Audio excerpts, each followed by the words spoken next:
assets recovery in Africa. Aviation Minister expects flight resumption in Kano, plus correspondence on measures to curtail increasing rate of COVID-19 cases. Good afternoon and many thanks for joining us on today's edition of Panorama. I am Mina Adobio Kobasi.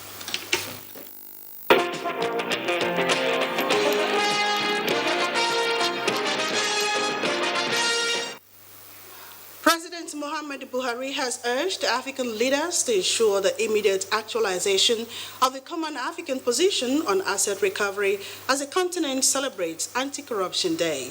In a letter to the South African President Cyril Ramaphosa, Chairman of African Union, the Nigerian leader asked for a recommitment to the anti-corruption war by leaders on the continent to engender an integrated, prosperous and peaceful Africa driven by its own citizens, representing a dynamic force in the international arena.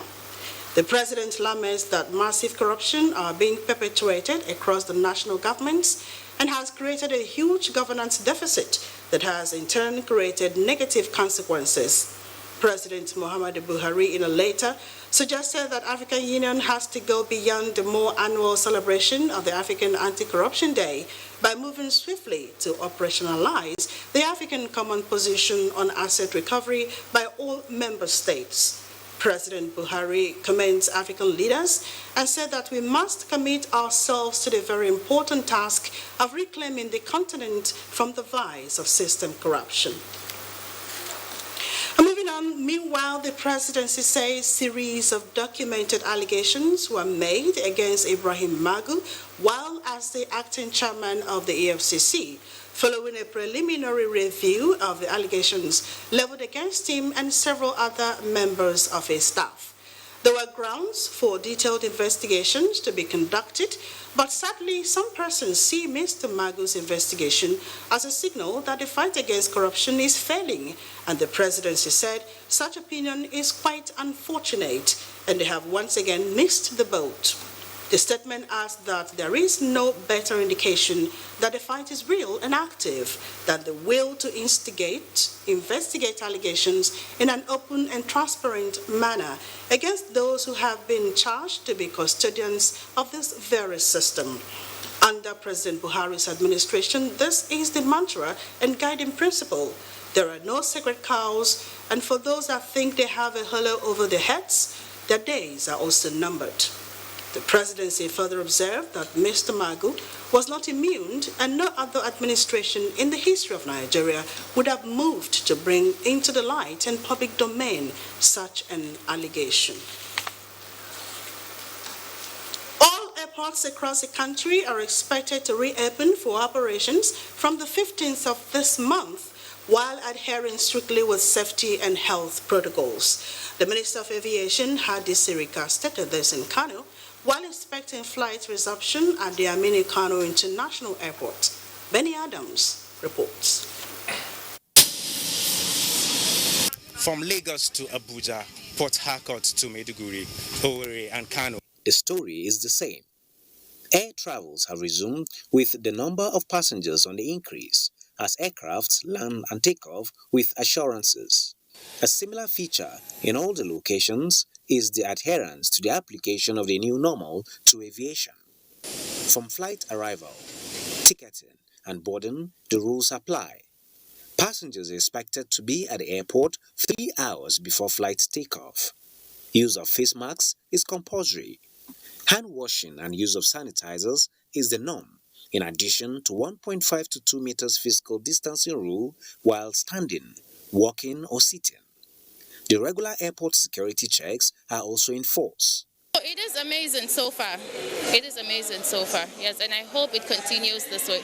To avoid having crowds and making sure that the airlines depart promptly and the operations are efficient and staggered. Because if we have too much congestion in the airport, it will make it difficult for the rules to be followed. But otherwise, we are very pleased. We will resume our operations normally, and all the airports in Nigeria by the 15th, which they will all open, we'll make sure that they are ready before we open. Anyone that is not ready, we are not in a hurry to risk people's lives. We'll keep it closed until we are safe to open, then we open. On airfare, the minister insists the price is normal. see that the airfare are normal. There's little or no increase because nothing changed within the cabin. The visit to Kano is to further show the commitment of the Aviation Authority towards the growth of the sector as the people of Kano look forward to the inauguration of a new complex of the Aminu Kano International Airport. This particular aircraft is one of the airlines operating within this period, and we're actually taking off from Kano back to Abuja.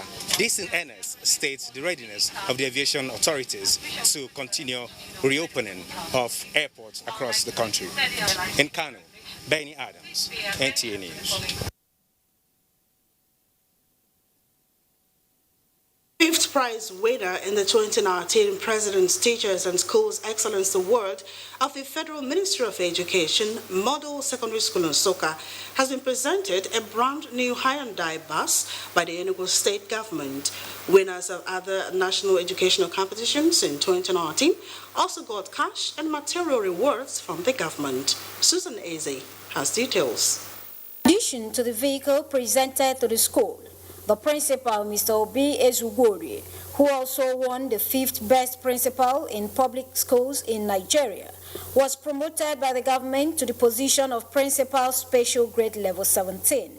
Other winners were Obi Chukwuemeka and Chimobi Enebe, who emerged best in the National Mathematics Competition 2019, primary school level.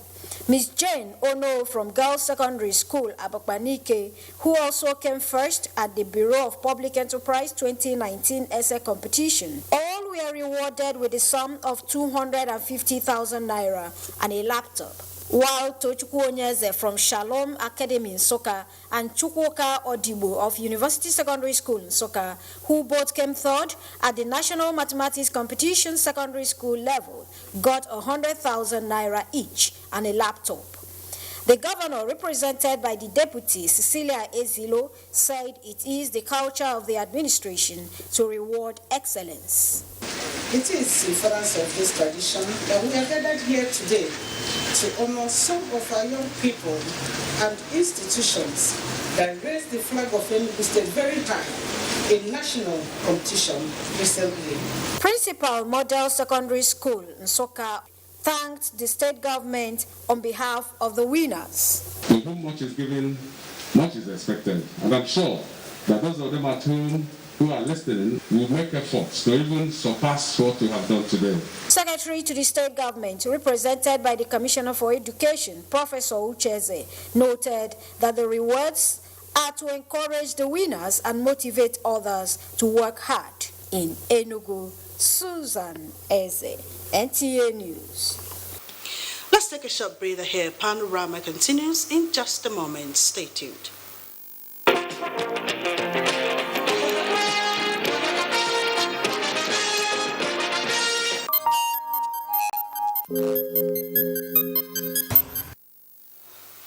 Welcome back. Nigeria has recorded 664 new cases of COVID-19. Lagos still maintains the highest number of cases with 224, followed by the FCT with 105 cases. Edo has 85, while Kaduna has 32 cases, Imo 27, Osun 19, while Plateau, Oyo and Ogun ties with 17 cases each.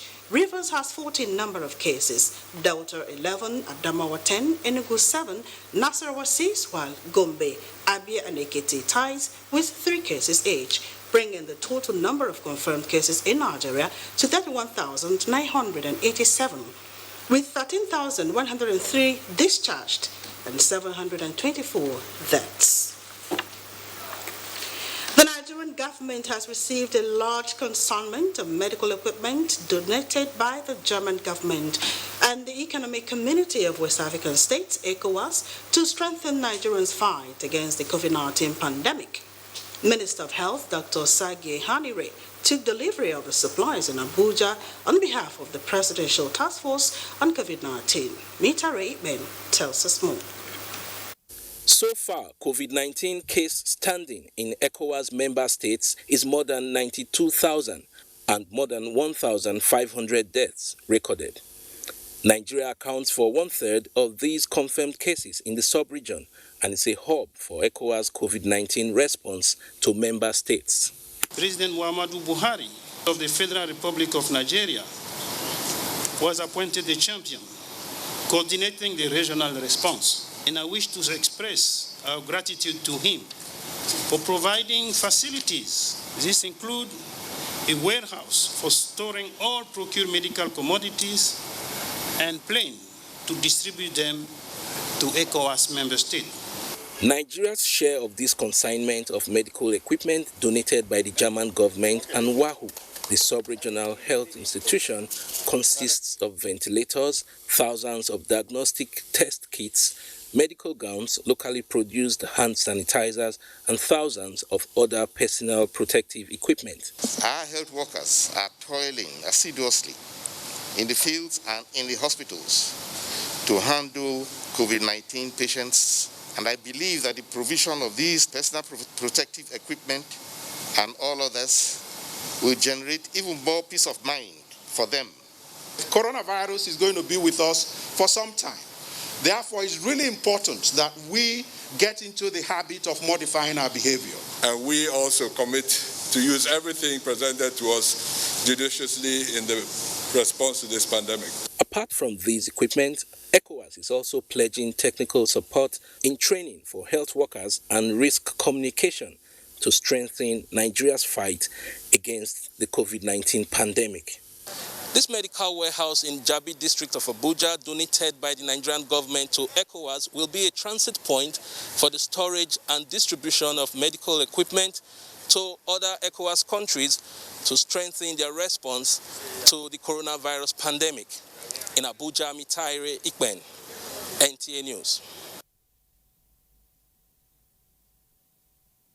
Experts have advocated total compliance with all the safety protocols against COVID-19 as measures to stop the escalation of the spread of the pandemic in the country. Ukeria Ugu takes a look at the increasing rate of COVID-19 spread.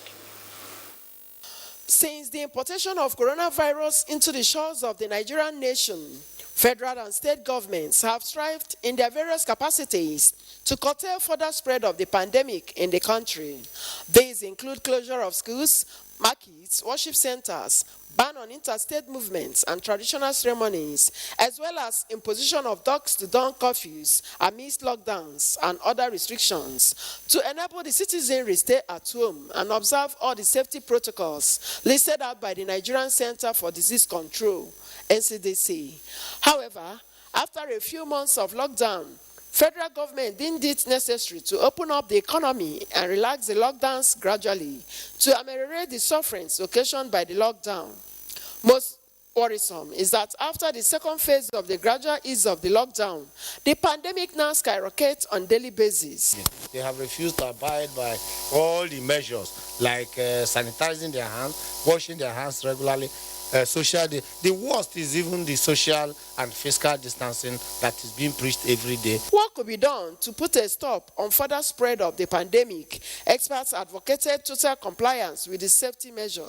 The precautionary measures given to the churches is for our own good. It's not for the good of the government. So we should do it to help ourselves. Over here, we try to obey that, but it's unfortunate that some people are not taking COVID-19 seriously. It's a very serious thing that should be taken very seriously by people. Experts have appealed to the residents of Enugu State to avail themselves the opportunity of the COVID-19 test going on at the isolation center at the State Teaching Hospital, so as to curtail further spread of the pandemic and avoidable death. In Enugu, Ukeria Ugu, NTA News. And that report forms the background of discussion on today's edition of Panorama. And of course, we'll be talking about the escalating rate of COVID-19. And with me in the studios to discuss is Dr. Eddie Ndubuago. He is the HOD Department of Community Medicine, Esut Teaching Hospital, Enugu.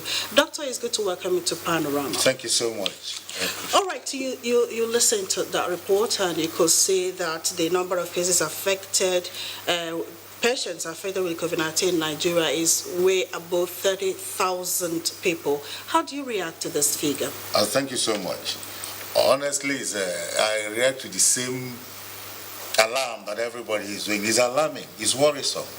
And then you realize that Even the Professor Okolo, who made a donation from West African Health Organization, said that we should know that this is a problem that we're going to live with and should be a bit more proactive. I think our response is not what it should be.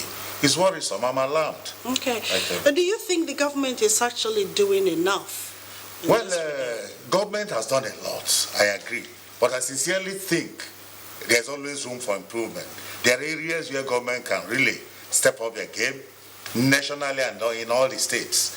You know, the enforcement of free communication is still not there. Some people still believe these things are not there.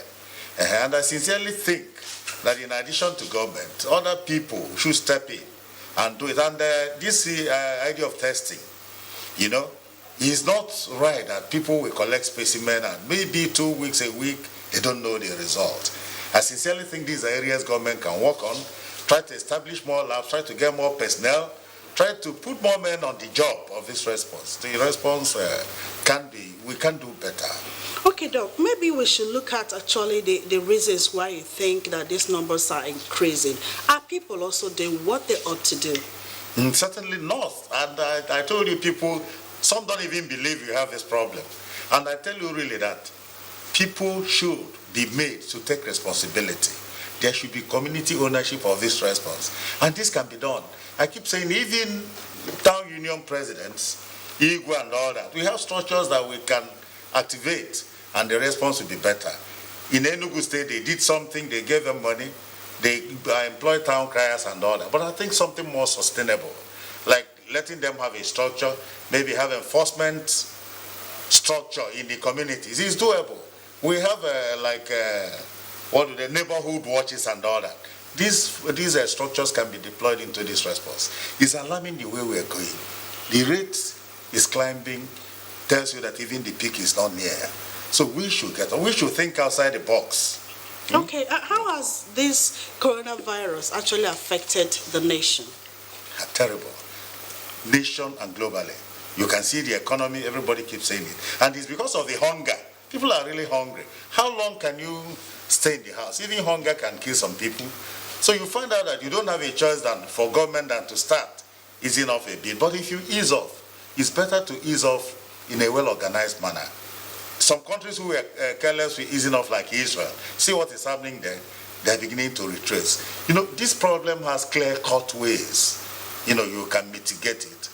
So risk communication, infection prevention and control measures. So government can for the economy. Economy will really grind to a halt if you don't do something, if people keep staying indoors. So you must strike a balance between easing off and then people staying alive. Do you think the release of a lockdown has a role to play to the increasing rates of COVID-19? Definitely. Like I said, I gave an example of Israel. See what is happening in some states in the U.S.